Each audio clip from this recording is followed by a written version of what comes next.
Bismillahirrahmanirrahim. Assalamu alaikum students. How are you all? I hope all will be good. I am your physics instructor Afaq Ashraf. बच्चों, last time हम लोगों ने देखा था कि किस तरह से मोल्स एक्सपेरिमेंट और मोल्स ने लॉ को पेश किया था, जिसमें हमें उसका सबसे शोहरत वाला काम देखने को मिला था। ये एक साइंटिस्ट था और साथ ही साथ इंजीनियरिंग, मिलिट्री में इंजीनियरिंग का उस्ताद और फिजिक्स भी था, जिसने अपने लॉ की वजह से काफी ज्यादा मकबूलियत हासिल की थी। आज का जो हमारा टॉपिक है वो है फिजिकल एक्टिविटी या ऑप्टिकल एक्टिविटी कह लें, जिसमें हम लोग बहुत कुछ सीखने जा रहे हैं। अभी तक आप लोगों ने हमारे चैनल को सब्सक्राइब नहीं किया तो इसको लाजमी सब्सक्राइब कर लीजिएगा। लाइक, कमेंट और शेयर करना मत भूलिएगा, ताकि इस चैनल की जितनी भी एजुकेशनल वीडियोस हैं वो आप तक पहले पहुंची जा सके। तो चलें बच्चे, आज के टॉपिक को हम लोग स्टार्ट करते हैं। आज के टॉपिक में हम लोग देखने वाले हैं ऑप्टिकल एक्टिविटी क्या है। ये आप लोगों की फर्स्ट ईयर का न्यू सिलेबस का न्यू कोर्स है। न्यू कोर्स होने के साथ साथ ये आपकी बुक का न्यू टॉपिक भी है। प्रीवियस बुक्स में 9th, 10th, 11th, 12th में ये इस तरह का कोई भी आपका टॉपिक नहीं था। ये बीएस फिजिक्स की बुक से लिया गया हुआ है, ठीक है, जो 5वें 6ठे सेमेस्टर में जाकर हम लोग पढ़ते हैं। तो यहाँ पर ये एज अ टॉपिक समझ लें कि इंट्रोडक्शन के हवाले से यहाँ पर ऐड कर दिया गया है। होपफुली आप लोगों को समझ भी आएगी, इंशाल्लाह आप लोग इसको इंटरेस्टिंग भी लेंगे, क्योंकि इसमें ज्यादातर लाइट्स की ऑप्टिक्स मतलब वो लेंस, वो मिरर, जिसमें आप लोग रोशनी की शुआओं की मुतालिया की, या आप कह लें कि उनकी स्टडी प्रॉपर्टीज, कैरेक्टरिस्टिक्स, जिस तरह से मर्जी आप लोग मतलब ले सकते हैं, हम लोग उस चीज का मुतालिया करते हैं। फिजिकल ऑप्टिक्स में क्या है? फिजिकल ऑप्टिक्स में जो हमारे पास पोलराइजेशन होगी किसी सब्सटेंस से, वो प्लेन पोलराइजेशन की शक्ल में होगी, ठीक है। यहाँ पर देखिएगा, जैसे ही रैंडम हमारे पास यहाँ पर इलेक्ट्रिक फील्ड है, और आप लोगों को पता है जहां पर इलेक्ट्रिसिटी होती है वहां पर मैग्नेटिज्म भी होता है, तो वहां पर मैग्नेटिकली भी वहां पर थोड़ा बहुत एग्जिस्टेंस आ जाएगी। यहाँ पर हमारे पास एक इलेक्ट्रिक फील्ड है जहां से एक रैंडमली अनपोलराइज लाइट यहाँ से फॉल कर रही है, किसके ऊपर? पोलराइज फिल्टर पेपर के ऊपर। हम लोग काफी दिनों से पोलराइजेशन का ही टॉपिक डिस्कस कर रहे हैं, जिसमें बार बार रिपीट होने वाले जो नाम है उनमें से सबसे ज्यादा है पोलराइज फिल्टर, या कह लें कि पोलराइजर। जब अनपोलराइज लाइट इस पोलराइज पेपर में से गुजरती है या पोलराइजर में से गुजरती है, तो ये इसको फिल्टर करके एक खास डायरेक्शनल, एक खास डायमेंशन दे देता है, जिसकी वजह से हम लोग इसको पोलराइज लाइट कहते हैं। जिसकी कोई मखसूस डायरेक्शन हो उसको पोलराइज, और जिसकी बहुत ज्यादा डायमेंशन हो या डायरेक्शन हो वो अनपोलराइज होती है। जब ये रोशनी यहाँ से ट्रेवल करती हुई दूसरे एक्सिस में जाएगी या दूसरी किसी जगह में जाएगी, तब इसकी नेचर चेंज हो जाएगी।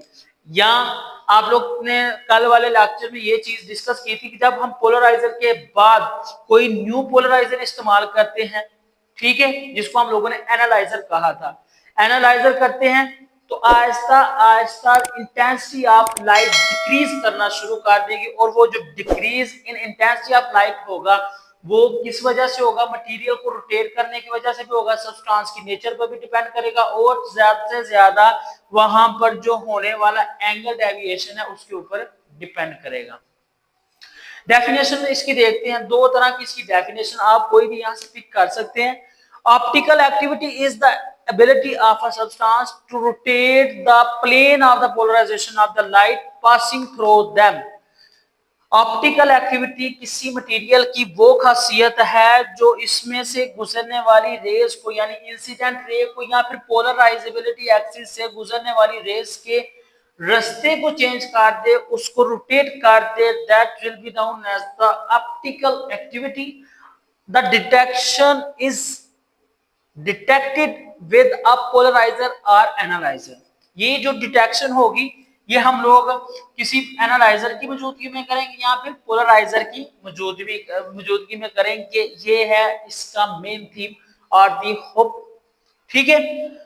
हम लोगों ने अभी तक ये चीज डिस्कस की है कि जब किसी मटेरियल से यानी इलेक्ट्रिक फील्ड से अनपोलराइज्ड लाइट को हम लोग पोलराइज फिल्टर में से गुजारेंगे, उसको एक खास समत मिल जाएगी, जिसकी वजह से हमारे पास पोलराइजेशन का अमल प्रोसेस वकू में आ जाएगा। फिर जो इस टॉपिक के पढ़ने का मेन मकसद, मेन पर्पस है, वो है इसकी ऑप्टिकल एक्टिविटी के नेचर को जानना। कि जब हम ऑप्टिकल यानी पोलराइजिंग फिल्टर के बाद कोई मजीद ऐसा सब्सटेंस रख दें जो पोलराइज लाइट को मजीद प्रोसेस करे, और वो क्या है आपका एनालाइजर हो सकता है या पोलराइजर हो सकता है, तो उसका जो पाथ होगा या उसका जो डिटेक्शन मेथड होगा वो क्या कहलाएगा, प्लेन एक्टिविटी, या फिर आपके पास ऑप्टिकल एक्टिविटी जो इसको प्लेन डायरेक्शन में फॉरवर्ड कर देगा। दूसरी डेफिनेशन है, दूसरी डेफिनेशन के बाद साफ से when a plane polarised light is made to pass through the certain substance, जब हम किसी मखसूस शय में से प्लेन पोलराइज यानी प्लेन पोलराइज लाइट, पहले अनपोलराइज थी, जब उसको पोलराइज किया तो उसके मुताबिक उसको क्या किया हमने, उसको एक खास डायरेक्शन दी जिसको हम लोग प्लेन कह रहे हैं, प्लेन पोलराइज, उसको ऐसे सब्सटेंस में गुजारा that plane of polarization of emergent light is not the same as that of the incident light, और उसका जो तख्लीक क्रिएटिविटी वहां पर होगी वो इस तरह से होगी कि जिस अंदाज से, जिस एंगल से या जिस डायरेक्शन से वो दूसरे एनालाइजर के ऊपर, ऑब्जेक्ट के ऊपर फॉल करेगी, उसका वो पाथ या उसकी जो डायमेंशन है वो चेंज हो जाएगी, वो एक जैसी सेम नहीं रहेगी। जिस तरह से ये देखिएगा अनपोलराइजेशन लाइट फिल्टर पेपर से गुजरी, यहां पर देखिए इसकी काफी ज्यादा डायरेक्शंस और डायमेंशंस भी हैं। जब यहां से गुजरेगी तो इसकी according to the filter paper या वर्टिकल प्लेन में हो जाएगी या हॉरिजॉन्टल प्लेन में, ये हम लोगों ने पेपर डिस्कशन की थी। फिर क्या है, रास्ते में हमारे पास एक किस्म का समझ लें कि एक्सिस ऑफ रोटेशन है, इसमें से गुजरेगी। फिर उसके बाद क्या है, ये हम लोग देखेंगे इसका सोल्यूशन का, ये सोल्यूशन का हिस्सा भी कोई हो सकता है, जैसे शुगर सोल्यूशन है, फिर हमारे पास जो दूसरे क्वार्ट्ज क्रिस्टल्स हैं, कार्बन आयन है, साइनबायर्स है, ये जितने भी एलिमेंट्स मेटल्स है ना, ये सारे के सारे क्या करते हैं, लाइट को पोलराइजेबिलिटी करके उसको रोटेट करके उसकी डायरेक्शन को चेंज करने के हतमी फैसले वाले होते हैं। तो ये देखिए ये एनालाइजर में से गुजरेगा तो इसकी मजीद रिएक्शन चेंज हो जाएगी। हम लोगों ने ये चीज भी पढ़ी हुई है कि जब डबल एनालाइजर होती है कोई लाइट तो वो डिम होना शुरू हो जाती है, मतलब वो डिम हो जाती है, पहले जैसी इंटेंसिटी उसकी नहीं रहती, तो उसकी वो डायरेक्शन नहीं होगी, but it has been rotated through some angle, this phenomena is called the optical activity। तो हम इसको किसी एंगल यानी एंगल थीटा की बेस से इसको रोटेट करवाएंगे और इस तरह से वो क्या कहलाएगा, आपके पास फिनोमिना वो ऑप्टिकल एक्टिविटी का कहलाएगा। इसकी काफी सारी एग्जांपल्स हैं, आपके सिलेबस में जस्ट इसका बेसिक पार्ट ऐड किया गया है, आपने सिर्फ बेसिकली इसको याद करना है, ठीक है। मैंने आपके लिए थोड़ी सी मजीद यहाँ पर आसानी की है, मुख्तलिफ चीजों के नाम को लेकर आप लोगों ने परेशान होना था तो उसकी तफसील भी मैंने ऐड कर दी है। जैसे क्वार्ट्ज क्रिस्टल्स है बच्चे, क्वार्ट्ज क्रिस्टल्स एक ऐसा क्रिस्टल होता है जिसमें पीजो इलेक्ट्रिसिटी, ये लफ्ज भी आप लोगों के लिए बहुत इंपॉर्टेंट और न्यू है। पीजो इलेक्ट्रिसिटी की खसूसियात होती हैं, जो बच्चे पीजो इलेक्ट्रिसिटी की खसूसियात हैं, वो एक ऐसा मटेरियल होता है कि जहां पर इलेक्ट्रिकल ओसिलेशंस ऑटोमेटिकली क्रिएट भी हो सकते हैं, या आप इस तरह से भी कह सकते हैं कि वहां पर एक खास हद तक बहुत ही पुरअसर अंदाज में इलेक्ट्रिकल ओसिलेशन प्रोड्यूस हो सकती हैं, मतलब आप कह सकते हैं उसका एक अपना इलेक्ट्रिक फील्ड हो सकता है, उस वो हमारे पास पीजो इलेक्ट्रिसिटी कहलाएगा। क्वार्ट्ज क्रिस्टल्स है, ये नेचर में पीजो इलेक्ट्रिसिटी का हामिल होता है, यानी पीजो इलेक्ट्रिसिटी मैंने बताया कि इसका एक अपना इलेक्ट्रिक फील्ड भी हो सकता है। दूसरे नंबर पर है साइनबार H2S, ये भी बच्चे समझ लें कि एक किस्म का मटेरियल है, क्रिस्टल है।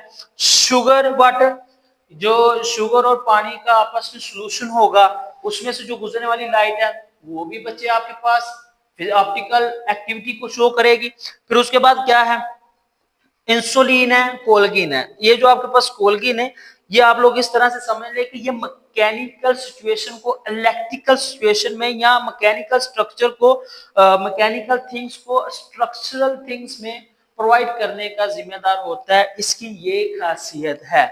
इसके बाद हम लोग देखते हैं इसकी डिपेंडेंस। बच्चे यहाँ पर आपको पॉइंट्स मिल जाएंगे, बड़े ही मौसर अंदाज में पॉइंट्स मिलेंगे। अगर आपको शॉर्ट क्वेश्चन के तौर पर पूछ देता है कि फिजिकल ऑप्टिक्स क्या चीज है, इसका क्या फिनोमिना हो सकता है, आपने सिंपली वहां पर उसकी डेफिनेशन करनी है, दूसरे नंबर पर उसकी एग्जांपल्स करें, तीसरे नंबर पर उसकी डिपेंडेंस कर लें, आपका शॉर्ट क्वेश्चन क्लियर हो जाएगा। अगर लॉन्ग के तौर पर कंसेप्चुअली आपको क्वेश्चन भी पूछ लेता तो आपका अगर कंसेप्ट क्लियर है तो वो कोई भी क्वेश्चन कर ले, आप लोग वहां पर डिस्टर्ब नहीं होंगे।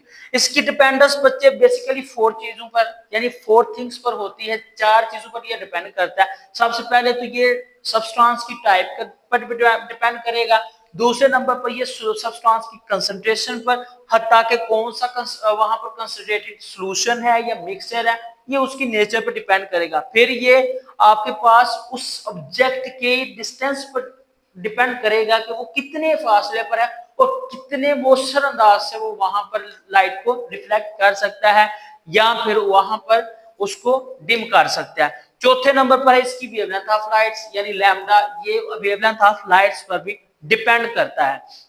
अब क्वेश्चन आता है, अभी तक तो हम लोगों ने डेफिनेशंस और इसकी मखसूस कैरेक्टरिस्टिक्स के बारे में पढ़ा है, यानी कि इसकी डिपेंडेंस हो गया हमारा 2 नंबर का क्वेश्चन अगर आ जाए तो हमें कोई भी मसला नहीं होगा। अब हम लोग करेंगे कि ये पैदा कब होती है या इसके अकरेंस होने का या इसके आने का क्या वजूहात है। तो बच्चे बड़ा सिंपल सा इसका, तो ये जब आपके पास यहाँ पर शेप का बड़ा ताल्लुक है, यहाँ पर अगर एसिमेट्रिक शेप है तो वहां पर आपके पास ऑप्टिकल एक्टिविटी प्रोड्यूस होगी। अब एसिमेट्रिक शेप कहां पर होगी बच्चे, मॉलिक्यूल्स की मोशन में, गैस के मॉलिक्यूल्स में, इस तरह से जो भी पार्टिकल्स की मोशन है वहां पर भी इस मोशन को डिस्कस किया जा सकता है। जैसे optical activity occurs due to the asymmetric shapes of the molecules in substance like helical. Helical structure तो आप लोगों ने पढ़ा होगा डीएनए का। अ फ्यू मिलीमीटर थिकनेस, ये भी बच्चे बहुत इंपॉर्टेंट चीज है इसकी, ये आपके पास थिकनेस पर भी डिपेंड करता है। Thickness crystal will rotate the plate of the polarisation of many degree, जो थिकनेस आपके पास होगी उस क्रिस्टल की वो भी इसको काफी हद तक रोटेट करवाने में मुनासिब होगा। Certain organic structures such that acer shows the optical behavior or optical rotation when they are in the solution, जब ये solution में होंगे एसिड जो, वो भी ज्यादातर ऑप्टिकल बिहेवियर को शो करेंगे। इस तरह से this property of the substance used to determine the concentration in the structure और इन द सॉल्यूशन, ये उसकी कंसंट्रेशन को मालूम करने के लिए काफी बेहतर। बेसिकली आप लोगों की बुक के हिसाब से जो बेसिक थी वो मैंने आप लोगों को पढ़ा दी, ये थोड़ा सा एक्स्ट्रा काम है। आपकी साइड इंफॉर्मेशन में वहां पर एक सॉल्यूशन दिया होगा, शुगर का सॉल्यूशन, कहता है कि अगर हम लोग क्या करें, अनपोलराइज्ड लाइट को डिस्क में से, या आप इसको पोलराइजर कह लें, कि पोलराइजर में से जब गुजारेंगे इस हिस्से को तो वहां पर क्या है, रास्ते में शुगर का सॉल्यूशन है। जब शुगर के सॉल्यूशन से वो रेज होती हुई मतलब पोलराइज होती हुई शुगर के सॉल्यूशन में से गुजरेगी तो वो एक, जब वो जाकर पोलराइज लाइट एनालाइजर के ऊपर पड़ेगी वो एक खास डायरेक्शन में रोटेट हो जाएगी, मतलब वो एंगल थीटा बना लेगी। तो उस हिसाब से उसकी जो वहां पर नेचर बनेगी वो क्या बनेगी, sugar solution rotate the plane of the polarisation of incident light, जो plane of polarisation of incident light है, मतलब पोलराइजेशन की, मतलब अनडिमेंशनल, या फिर आप कह लें अनपोलराइज्ड लाइट की नहीं, अनपोलराइज का पहला स्टेप है पोलराइज होना, कैसे होगी, पोलराइजर में से गुजरेगी। दूसरे नंबर पर उसका स्टेप क्या है, शुगर सॉल्यूशन में से गुजरना। वो जो इंसिडेंट पोलराइज्ड लाइट होगी वो शुगर सॉल्यूशन में से गुजरेगी, देन फिर आपके पास वो ज्यादा देर तक हॉरिजॉन्टल नहीं देगी। यहाँ पर जो इसकी डिमेंशन बन रही है बच्चे वो हॉरिजॉन्टल बन रही है, कि हॉरिजॉन्टल एक्स एक्सिस के लॉन्ग वहां पर ट्रेवल करेगी, लेकिन यहाँ पर इसकी शेप शुगर सॉल्यूशन का जो वहां पर इंपैक्ट है वो इसको मजीद हॉरिजॉन्टल नहीं रहने देगा। इस तरह फिर क्या होगी कि एक एंगल थीटा बनाते हुए ये रेस क्या करेगी, रोटेट हो जाएगी और वर्टिकल एंगल में या वर्टिकल पोजीशन में चेंज होकर वहां पर जाके एक एंगल थीटा बना देगी। ऑप्टिकल एक्टिविटी का बेसिक पार्ट तो आप लोगों ने देख लिया, ये उसकी कुछ 2 टाइप्स हैं, ये मैंने खुद से की है। मैं आप लोगों को एक एग्जांपल के मतलब भी यहाँ पर करवाऊंगा ताकि आप लोगों की जो सेंस है वो थोड़ी सी ठीक हो जाए। जो हम लोगों ने एग्जांपल पढ़ी थी उनमें से कोई एग्जांपल उठा के हम लोग यहाँ पर करते हैं। सबसे पहले है डेक्स्ट्रोरोटेटरी। ये जो मुझे डेक्स्ट्रोरोटेटरी होती है ना, ये एक ऐसा सब्सटेंस है जो यहाँ पर गुजरने वाली रेस को जो है ना क्लॉकवाइज डायरेक्शन में घुमा दे, यानी राइट हैंड, ये देखिए क्लॉकवाइज है ना, तो ये आपके पास क्लॉकवाइज डायरेक्शन में अगर इसको घुमाएगा, रोटेट करवाएगा, तो वो आपके पास कहलाएगा डेक्स्ट्रोरोटेटरी और राइट हैंड। इसी तरह से लेवोरोटेटरी है, यानी लेफ्ट हैंड। अगर यहाँ पर गुजरने वाली जो रेज है, पोलराइज रेज है, लाइट्स हैं, उनको अगर वो लेफ्ट हैंड यानी एंटी क्लॉकवाइज में गुजारेगा, according to looking at the source, then वो क्या कहलाएगा आपके पास, लेबोरेटरी कहलाएगा। लेट्स सपोज दैट हमारे पास एक क्रोमैटिक सब्सटेंस है, उससे जो निकलने वाली रेज है वो अनडायरेक्शनल है, मतलब क्या कहने कि अनपोलराइज्ड है। ये आपके पास अनपोलराइज्ड लाइट है। जब ये एनालाइजर, फर्स्ट नंबर पर आप लोगों का क्या है, फिल्टर, आप लोग फिल्टर पेपर कह लें या फिर आप लोग कह सकते हैं ये आपका पोलराइजर है। जब पोलराइजर, जब अनपोलराइज लाइट पोलराइज में से गुजरेगी तो इसकी एक खास डायरेक्शन हो जाएगी कुछ इस तरह से। अब क्या करते हैं, इसको हम लोग जो है ना एनालाइजर में से गुजारते हैं। जब हम लोग एनालाइजर में से गुजारेंगे तो आप लोगों को इस चीज का इल्म है बच्चों, एनालाइजर में से गुजारने के बाद इसकी जो लाइट है वो मध्यम हो जाएगी, पहले से कम इंटेंसिटी वाली हो जाएगी।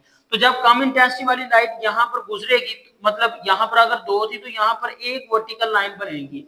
तो जब हम इसको मजीद किसी इस तरह के शेप वाले पीस में से यानी क्रिस्टल में से गुजारेंगे तो फिर वहां पर क्या होगा, इसका एक न्यू समझ लें कि पैटर्न स्टार्ट हो जाएगा, लेकिन यहाँ पर आपके पास कोई भी लाइट नहीं होगी। क्यों? क्योंकि वो इसको रोटेट ही नहीं करेगा, वो इसको आगे मजीद, क्योंकि हमने यहाँ पर आप लोगों ने देखा होगा कि कुछ बेढंगा सा अगर हमारे पास क्रिस्टल है ना तो उसकी को थोड़ी सी कंसंट्रेशन या रोटेशन इस तरह से कर दें कि वो मजीद लाइट को गुजरने ना दे, ऑब्जर्व कर ले। तो यहाँ पर भी बिल्कुल वैसा ही हुआ है। लेकिन अगर हम लोग यहाँ पर क्वार्ट्ज रख दें, क्या रख लें, वो जो हम लोगों ने स्पेशल टाइप अपना क्रिस्टल रखा हुआ है, तो उसकी बदौलत फिर क्या होगा, अगर हम लोग यहाँ पर क्वार्ट्ज रखते हैं by placing quartz, by placing quartz, हम लोग यहाँ पर एक क्वार्ट्ज का पीस रख लेते हैं। ये एक स्पेशल किस्म का क्रिस्टल है जो पीजो इलेक्ट्रिसिटी पर मबनी है। पीजो इलेक्ट्रिसिटी का आपको पता है कि इसका ऑटोमेटिकली या कह लें कि खुद से ही इलेक्ट्रिक फील्ड होता है। फर्ज करें आपके पास अनपोलराइज्ड लाइट है, दोबारा से उसी तरह से वो अनपोलराइज्ड लाइट पोलराइजर में से पास आउट कर रही है, फिल्टर में से, या फिर आप लोग कह लें कि पोलराइजर है। फिर क्या होगा, मजीद वहां पर ये अनपोलराइज थी, यहाँ पर जाके ये पोलराइज लाइट हो जाएगी। ठीक है, ये आपके पास पोलराइज लाइट हो जाएगी। अब मजीद आप इसको एनालाइजर में से गुजारते हैं। जब आप लोग इसको एनालाइजर में से गुजारेंगे तो एनालाइजर में से गुजारने के बाद इसकी जो इंटेंसिटी है वो पहले से कम हो जाएगी, और जब इंटेंसिटी कम हो जाएगी अब हम इसको ना थोड़ा सा रोटेट करवा देते हैं, क्योंकि हमने रास्ते में क्या रख दिया, हमने स्पेशल किस्म का क्रिस्टल रख दिया क्वार्ट्ज। तो क्वार्ट्ज रखने के बाद जो हमारे पास इसका हतमी आएगा, यानी कि इसको थोड़ा सा रोटेट करवा देंगे, देन हमारे पास पॉसिबिलिटी होगी तो वहां पर कुछ लाइट का हिस्सा क्या होगा, फॉरवर्डली मूव कर जाएगा, यहाँ पर कुछ हिस्सा यानी कि लाइट पास हो जाएगी। तो ये है बच्चे आप लोगों के क्वार्ट्ज रखने का फायदा, जिसमें आप लोग देखेंगे कि क्वार्ट्ज लाइट की रोटेशन को थोड़ा सा चेंज कर देगी, तो इस तरह से वहां पर लाइट गुजर जाएगी। हाँ तो बच्चे ये था आज का आप लोगों का लेक्चर, जिसमें आप लोगों ने ऑप्टिकल एक्टिविटी के बारे में देखा कि किस तरह से वहां पर रास्ते में रखने से, वहां पर उसकी रोटेशन चेंज करने से जो इंसिडेंट पोलराइज्ड लाइट है वो किस तरह से दूसरी लाइट में या दूसरे सिग्नल्स में कन्वर्ट हो जाएगी। ये सारी की सारी इंफॉर्मेशन हमने आज के टॉपिक में सीख ली है। आई होप आप लोगों को अंडरस्टैंडिंग होगी कि बच्चों वीडियो को शुरू से लेकर आखिर तक लाजमी देखिएगा, इसमें बहुत से कंसेप्चुअल क्वेश्चन भी हैं, बन भी सकते हैं। अगर आपका कोई क्वेश्चन हो मुझसे तो आप लोगों ने कमेंट सेक्शन में लाजमी बताना ताकि आपके क्वेश्चन का आंसर दिया जाए। अभी तक आप लोगों ने हमारे चैनल को सब्सक्राइब नहीं किया तो इसको मस्ट सब्सक्राइब करें, लाइक कमेंट और शेयर करना मत भूलिएगा। इंशाल्लाह नेक्स्ट लेक्चर में हम लोग मजीद न्यू टॉपिक्स के साथ आने वाले हैं, क्योंकि वो सारे के सारे न्यू टॉपिक्स हैं। आई होप आप लोगों को अंडरस्टैंडिंग होगी। मुझे दे इजाजत, इंशाल्लाह हम लोग दोबारा से मुलाकात करेंगे। तब तक के लिए बहुत सारा ख्याल रखिएगा। अल्लाह हाफिज।